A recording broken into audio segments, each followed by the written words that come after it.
Hi, I'm Damon Smith, Extension Field Crops Pathologist at the University of Wisconsin-Madison. And I'm Matt Ruark, Professor in the Department of Soil Science and Extension State Specialist in Soil Fertility and Nutrient Management.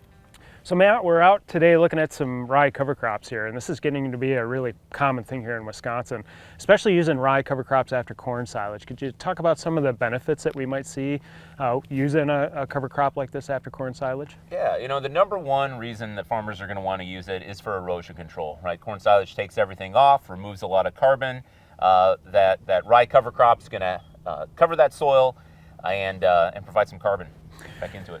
So in addition to, maybe some erosion control and carbon sequestration, are there some other nutrient management benefits as well of using a rye cover crop? Absolutely. When it comes to nutrient management, the connection between that rye cover crop and fall manure applications is really big. So it's going to trap a lot of that nitrate that might have leached out over the winter, so have really positive effects to water quality.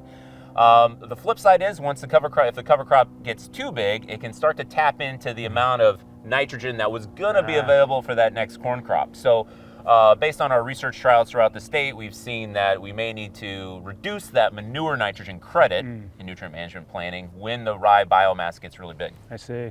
So in terms of trying to dial that in, is there anything special that people should know in terms of testing and understanding, what they do need to add back, and is it just going out, pulling a soil test, or do we need to think a little differently about how we actually test and understand what we need to add back?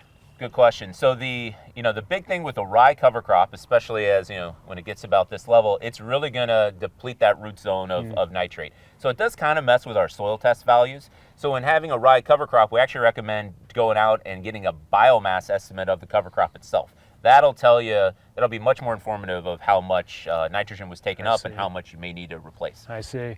So if folks want to learn a little more about cover crops and how to manage them, is there a good place to go look for that information? You bet. The best place is our Soils Extension website, extension.soils.wisc.edu. All right.